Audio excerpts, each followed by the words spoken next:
Welcome to the Love on the Go podcast, brought to you by Carolina's Matchmaker. I'm Laurie Burzak, and for over 17 years, I've been helping singles find the relationship of their dreams all over the Carolinas. Along the journey, I've met so many amazing professionals and experts from various fields, and I'm excited to introduce them to you. What's my goal? I want to help you look at love and relationships in a new way and to grow in your understanding of how love works. Let's learn together how people have overcome personal obstacles and have found love, first and foremost with themselves. The ultimate goal is realizing that you are worthy and deserving of love. Let's get started.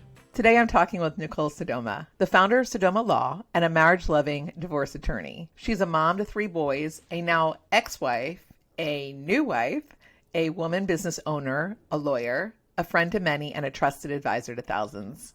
And not always in that particular order. There's no denying that divorce sucks. In her first book, Please Don't Say You're Sorry, Nicole Sodoma offers up a heaping serving of humorous realities and empowering principles for a happy, real marriage, and how to know when that's just not possible, and what to realistically expect from there.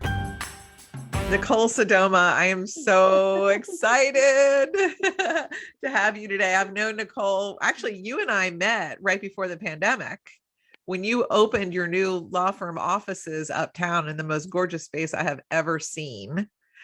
And then, right? Remember that? Yes. But I was secretly stalking you before, so it doesn't count. And then I actually did set you up once, but that didn't work. But you got like a little taste of Carolina's Matchmaker. So that was kind of fun to do. And then you wrote this most amazing book, which I've read cover to cover, called Please Don't Say You're Sorry. An empowering perspective on marriage, separation, and divorce from a marriage-loving divorce attorney. I am, yes. And you did a deep dive into your past, into your trauma. You talked about your ex. You talked about your mom. I mean, you just made it so real. And I want to thank you for making it real, because I was hoping it wasn't going to be some fluffy piece on, what to do and how to prevent divorce, which it does do all that. But the book has so much humor to it and realism to it that anyone, including someone who's been married for a long time, can relate, and also hopefully pick out, how can people improve their relationships before they get to a point of divorce, which is why the matchmaker is interviewing the divorce attorney. I love the way you describe it. That is what I wanted to happen. Mm-hmm. So I didn't want it to be a book about divorce. I didn't want people to think like it's a book about divorce and it's all about, like, it was so much more than that to me. And part of what inspired me, and you and I have talked about this briefly before, is like, it wasn't 20 years of being a divorce lawyer, having grown up in a family where divorce was our normal. When I got divorced, it wasn't until I got divorced 3-something years ago that I realized that there were all these things that my clients weren't telling me.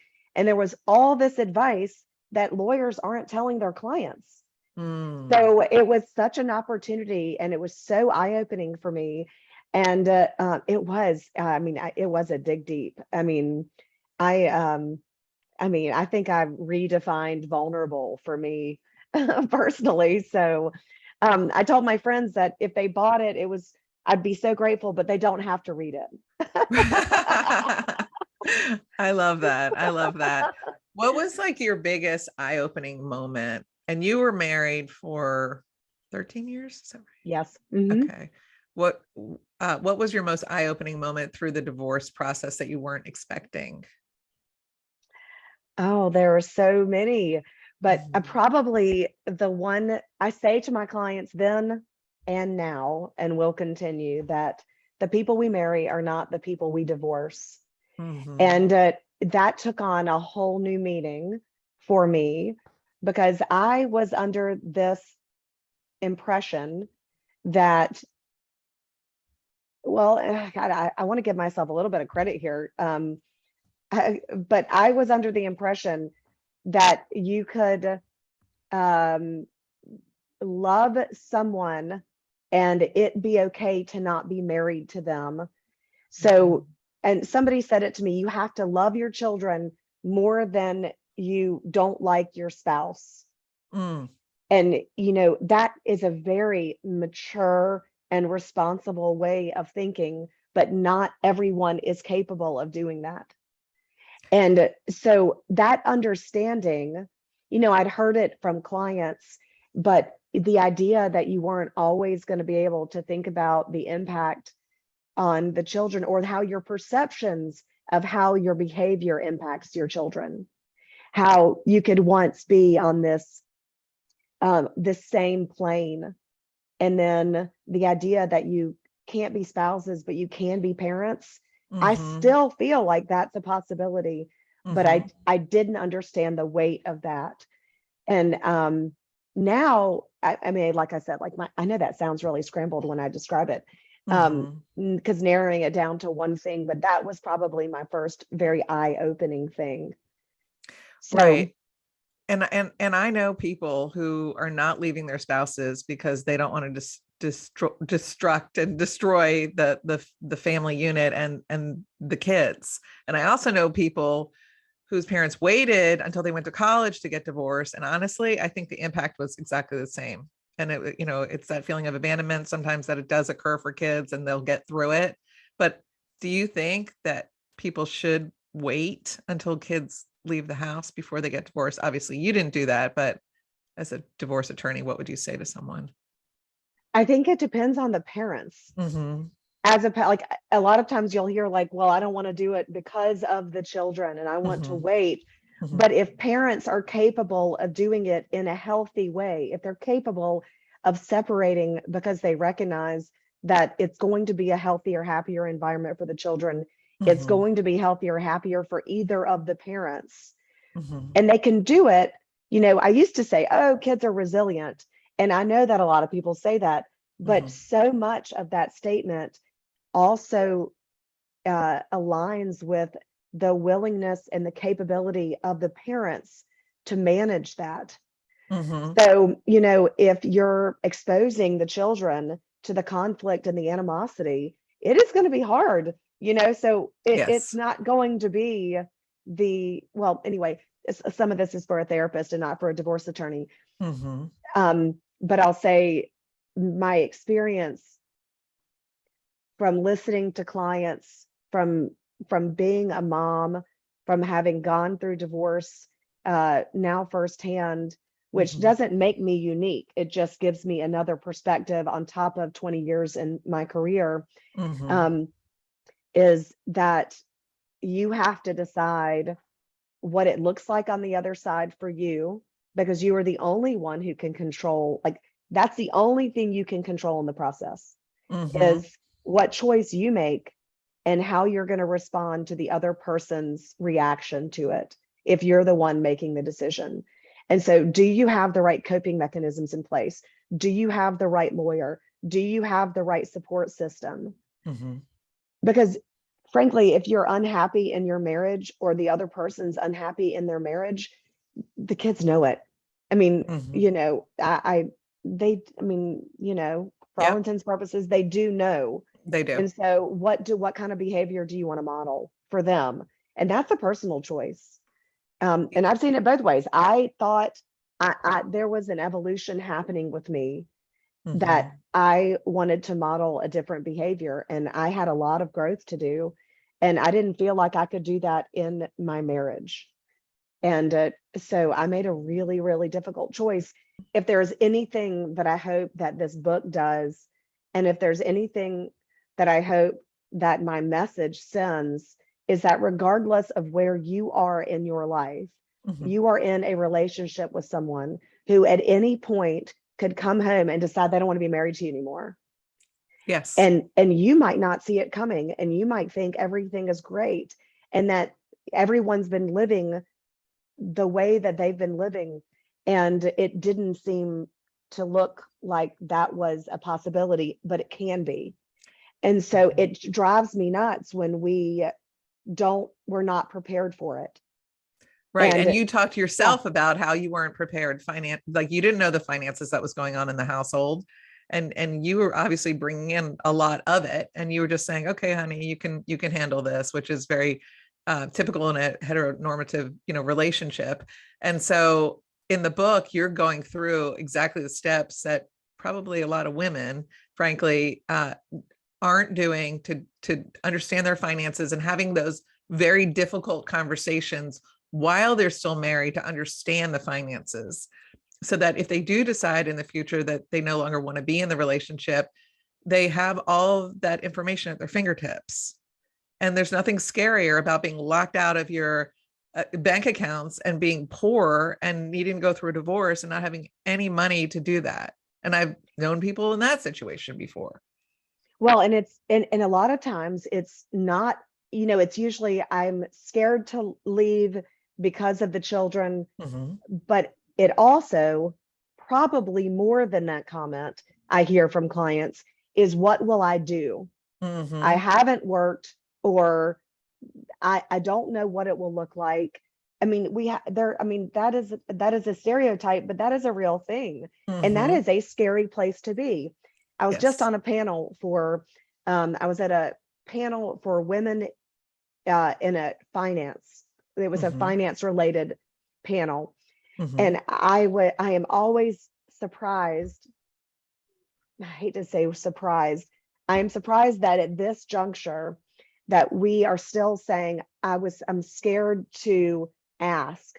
If I ask for the password to the account, he's going to think something's up. Okay, if you don't ask, so then where are you in the communication in your marriage? Like, that's the question that I want you to be asking yourself when you're reading the book.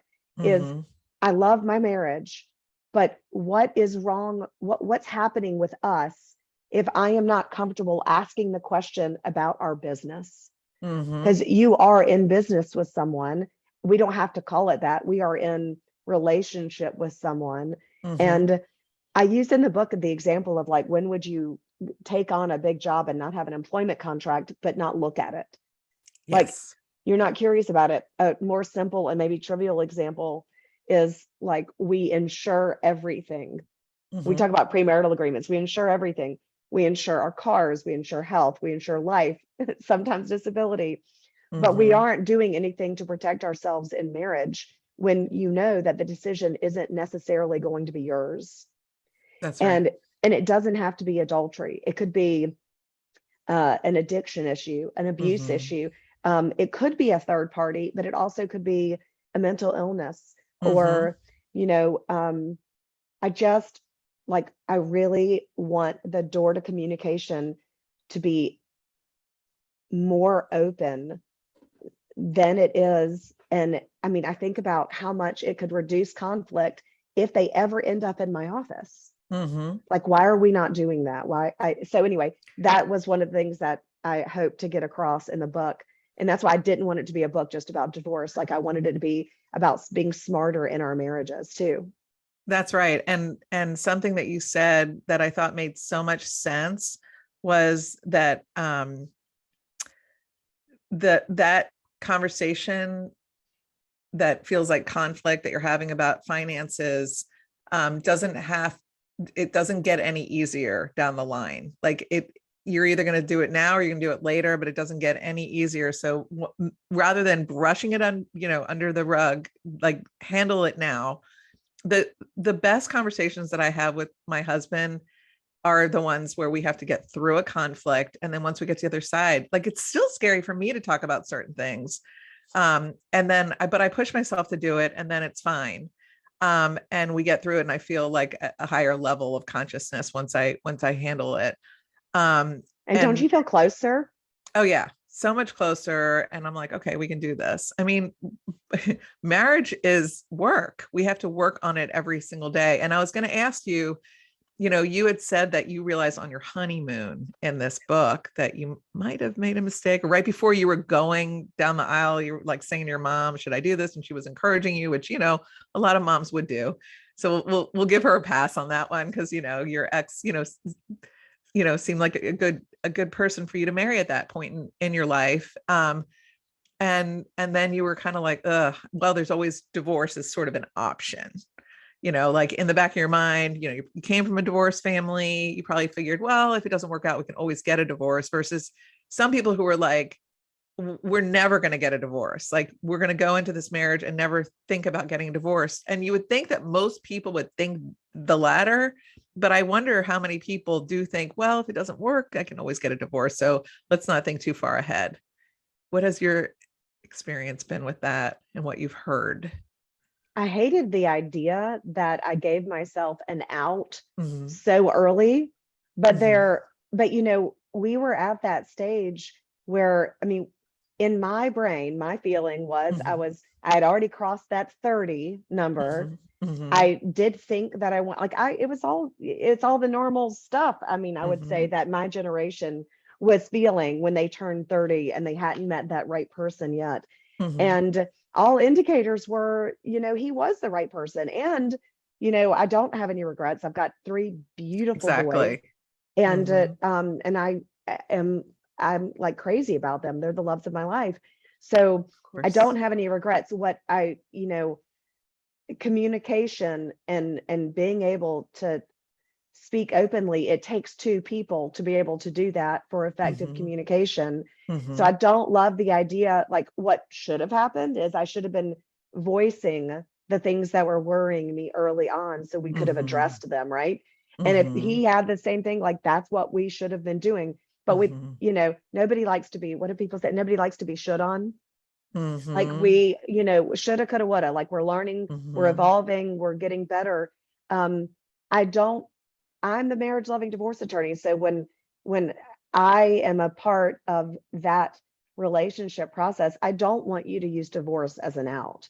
I want you Mm-hmm. to use marriage as a learning tool and how to evolve together and how to remain in that commitment. And I mean, humor me, part of the reason I stalk you is because I do love commitment and relationships. And um and I feel like I could hand you all these, you know, all these wonderful people whose marriages didn't work out for Mm-hmm. reasons that were likely beyond their control. Mm-hmm. So, but we learn and we do better and we are better, Mm-hmm. hopefully, right? Mm-hmm. I'm thinking that I have put couples back together. Like, we used to keep count of how many clients would come in, and then I would Right. say, go back to your marriage. Like, you've Interesting. not tried enough things yet. And Which is someone, so uncommon, I would think, for a divorce attorney to do. So you're really special, Nicole, and I appreciate that so much about you. And that was actually one of my questions, is because you do have in your book some of the things that people should sort of really do a self-examination of what brought you together in the first place. How did you feel when you were with that person? What are some of the memories that you have? And you were interviewing somebody that was in your office and he kept smiling to you when he, between the tissues that he was grabbing from the center of the conference table, yeah, about his life and about his wife. So when you do encourage people to sort of do that deep dive into their reasoning for getting married in the first place, how often do people get back together? And in North Carolina and in other states, there's a 1 year separation period. During that time period, in your experience, how many times are people getting back together? not often. Okay. Well, to the latter. So Mm-hmm. if they have already separated, I don't see Mm-hmm. that many people resuming their Okay. relationship.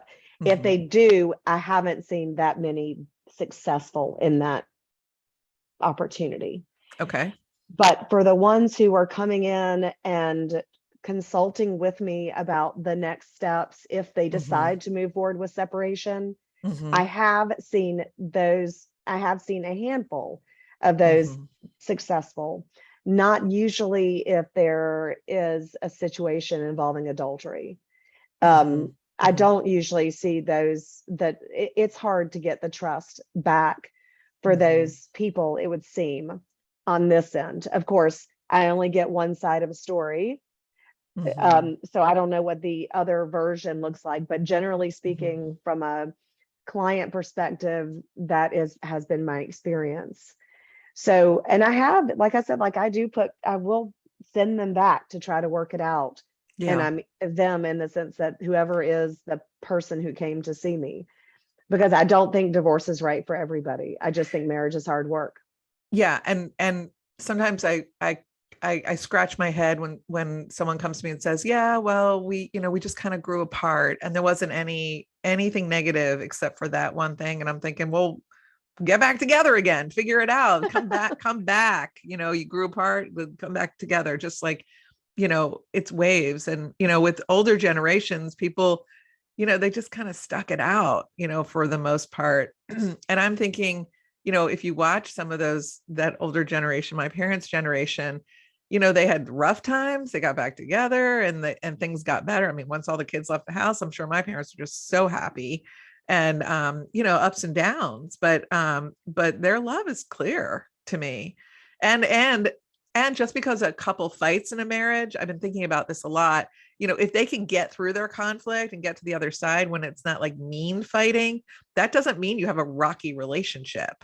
That just means that you handle conflict as it arises. Sometimes it might get heated or people get into the trenches of things, but it actually is a healthy way to handle conflict within a marriage.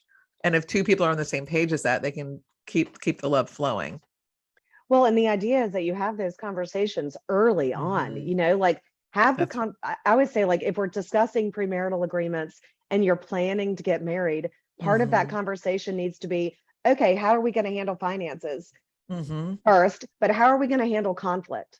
How are we going to manage that? Are we going to go ahead and bring a third party counselor or therapist in for when it gets really bad?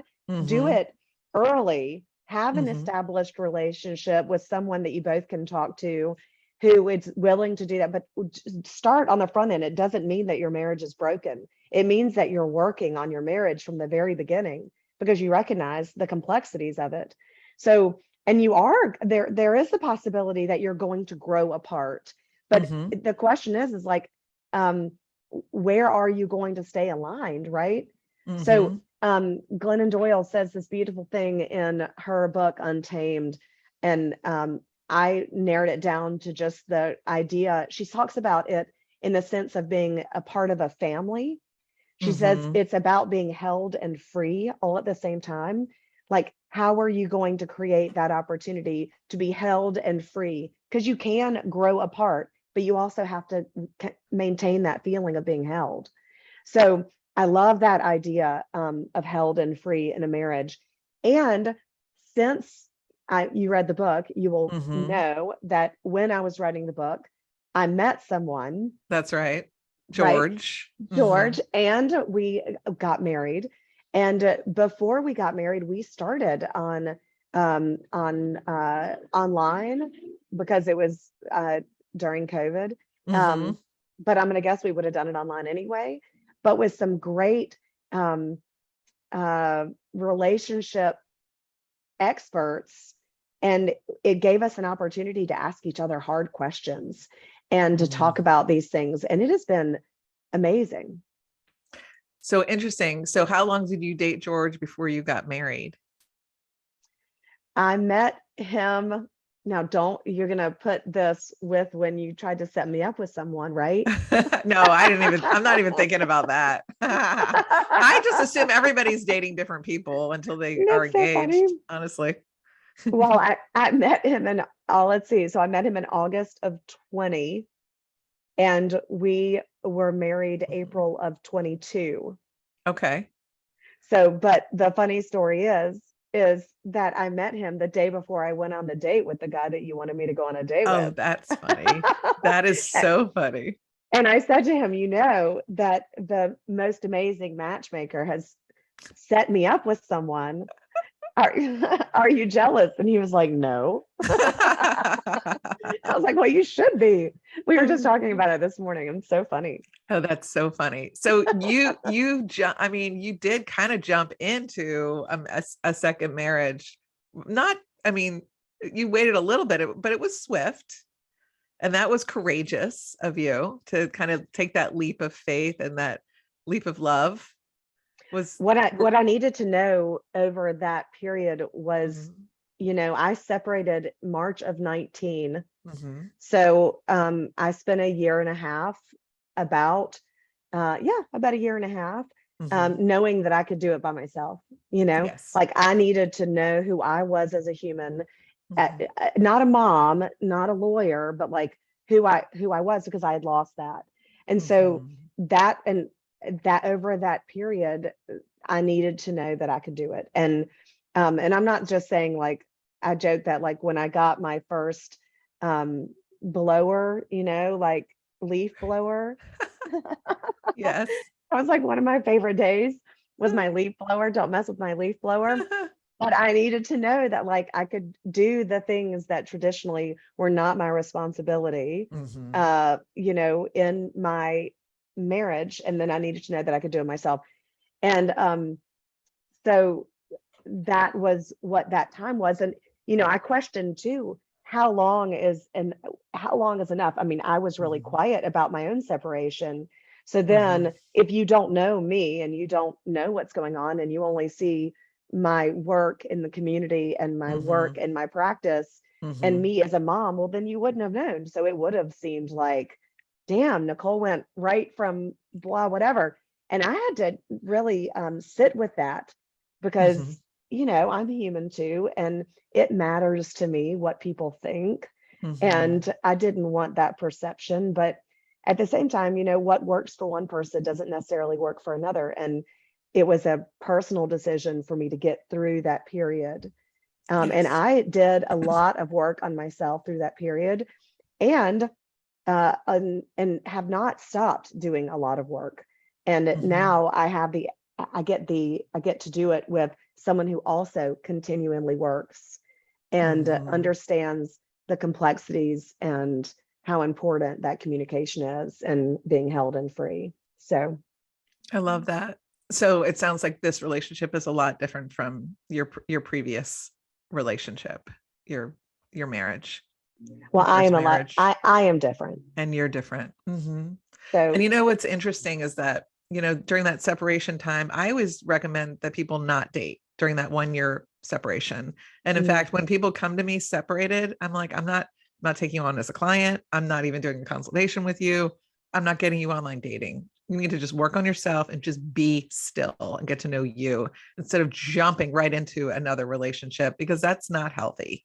And I know that sometimes people feel like they need to date because they need to feel worthy, and they need to, especially if there's been, some cheating spouse or whatnot, they want to feel wanted again and attractive and whatnot. But I think it's good to just take a step back and get to know you, fall in love with yourself again, so that when the right person walks in, then you can say, okay, is this person worthy of me? Am I at my highest level, that I'm attracting in somebody at their highest level?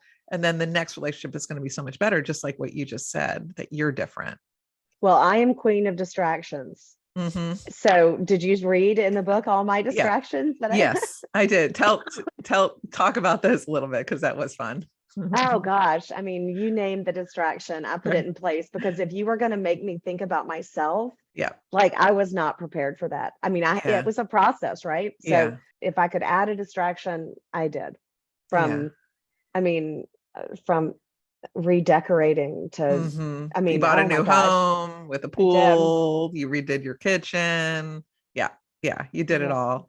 One of the parts in the book that I wanted to talk about was when you shared really from the heart about how you felt when you went to a game. I think it was a soccer game, and then to a football game of two of your different sons, and they weren't sitting with you, and you were on your own, sitting in your chair, and your family and your ex's girlfriend and her family were all sitting together. And then as you all went off the field, you were surrounded by strangers, and your family were ahead, and your boys shouted out, "I love you, Mom. I'll see you later."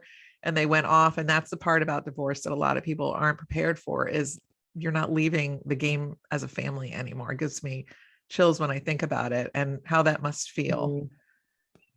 It was indescribable. I was not prepared for that moment. And I was under this naive impression that we are all loving the same children, and that why wouldn't we all sit together? That's right. Why wouldn't we all show them the love that they deserved? They didn't choose for us to get divorced, and we are still parents, and we are all loving the same children. And it doesn't matter whether you like me or whether I like you, we're all supporting them. That's right. In my brain, that makes sense. But when you've gone through a situation where there is conflict, you can't Mm-hmm. assume that that is the feeling of everyone. Mm-hmm. And that's that, um, oh gosh, I mean, it really, I felt that was a really, really hard day. That was a Yeah. hard day. And uh, I was well into separation and divorce. I mean, we were past all the really, really Mm-hmm. what was supposed to be the hard stuff. But gosh, I wouldn't wish that on anybody, but it's true. And it's um and even when your kids aren't with you, you're still their parent. Mm-hmm. So so the idea that you don't get to be, or it doesn't feel like you're their parent that day. So, Mm-hmm. when wrestling with that before you decide to separate, knowing what that feels like. And that is not a conversation that your attorney is likely to have with you. So that was one of those examples of nobody told me about this. Like, Mm-hmm. I mean, I think I mentioned what it was like as I don't know if it made it in the book. I can't remember, but um when I graduated high school Mm-hmm. a gazillion years ago, I can still remember second row, a 16-year-old graduate. I graduated high school and I was a junior. Mm-hmm. And I was like number 22 or whatever it was. I mean, it's a big, giant class. I was so proud of myself, but I couldn't find my dad. Yeah, you talk about And that in the book. oh, did I? I mean, like, Yeah. oh, it still crushes me to this day. But Mm-hmm. if I could undo something, I would look at my parents and say, can you guys just figure out how not to hate each other for the moment that I need you both there? Mm. Because it's not about you as parents. It's you as spouses. It was about you as parents. So, I know that that's not something that is necessarily fixable because it requires everyone to be in a really healthy, uh, mature, responsible place. And not everybody's going to be there, but guess what? If they aren't there during your marriage, they're probably not going to be there afterwards. So, Mm-hmm. what are you going to be able to manage when you make the decision to come in, to have a consult, to go to your attorney? And I want people to be thinking about how they're going to manage that, because that person, those qualities, that if they don't exist before you separated, it's not like they're going to show up after. That's right. And it's just going to be exponentially harder if you It will can't be communicate and you're fighting all the time in a marriage. I've thought about that with some of my friends that are in troublesome marriages. And it's like, oh, I can't imagine what he's going to be like during the divorce. And so people it, just put it off. well, except that, at Mm-hmm. least, I mean, not to be a proponent of thinking that divorce is a better answer, but I will say that Mm-hmm. at least when you are divorced, you do have more choice in what that looks like. And that Mm-hmm. person does live in a different place. Mm-hmm. And you do get a chance to grow and breathe and evolve. Mm-hmm. And you can let that in when you need it for the sake of Right. your children. But you also need to know how to take a break from it. Mm-hmm. And that was one of the best pieces of advice I got when I went through all of it. And I did include it as part of, at the end of each chapter of the book, there's these little tips Mm-hmm. and technical terms and things. But somebody said to me early on, uh, give yourself a break, like take a day off Mm-hmm. from thinking about it. And I still like have to figure out on occasion how to take a day off from this. And what I do know is I am much better at solving other people's problems than my own. I It's so can, clear, isn't it, from the bird's eye yes, view? Me too. yes. Me too. It's so I true. can I can advocate for anyone. I'm passionate. I love to lift people up and Yeah. and see them empowered and give them all the right tools. But Mm-hmm. boy, do as I say, not as I do. That's my humble experience. You know what? We're all just living our lives and trying to figure it out as we come along. And you had trauma, which you talk about very openly and freely in the book, which I just really appreciate your honesty more than anything. So thank you for that. And fear of abandonment, which is huge for many, many people that have experienced loss and grief in their childhood. And you're working on yourself. Nobody is ever saying anybody's perfect. You're trying to help people. and, when they're going through the hardest time of their lives, really. And kudos for you. And just thank you, for this incredible book, which I'm going to show one more time. I think that it's going to help a lot of people who are thinking about divorce, and also people who've been through divorce, and also people that want to keep their marriages alive and well, and just gives them something to think about. And just really appreciate you so much, Nicole. Thanks so much. The feedback I've gotten from clients across the whole firm, it's been overwhelming to hear that someone doesn't feel alone in the process, and that what they're experiencing, it might not just, I don't know. I really appreciate it. And I thank you for the opportunity and all the support. Yeah, And I absolutely. hope it really does make a difference. That's my hope. So yeah, thanks. I'm going to put in the show notes, all of your social media handles, and also a link to the book. And I always like to ask people, what is their favorite charity? Because philanthropy dating is a big part of my work and giving back to the community. So do you have a favorite charity that we can also put in the show notes, and why?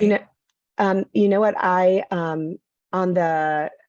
I've just been asked to be a part of a local nonprofit called Madeline's Fund. Madeline's Fund. I would just encourage you to look it up. I just am about, well, I don't know that I haven't officially joined their board, but it has been a great opportunity, and it's local, and so I would pick that for now. Okay, good. We'll put the link in there, and then people can check it out and see local to Charlotte, North Carolina, Madeline's Fund. Thank you. Yes, absolutely. Yeah, best of luck to you and George. And I'll look forward to maybe your next book will be about how amazing life is in a second marriage, and how you built yourself to learn how to be different, and receiving more love than you could ever possibly imagine. Thank you. Thanks for listening to Love on the Go. I hope you join us on our next episode. You can make sure to know when it is by following us wherever you listen to podcasts. Also, if you enjoyed it, it'd be great if you left us a review. I'd appreciate it. In the meantime, to learn more about me and how my team can help you, visit carolinasmatchmaker.com. Until next time.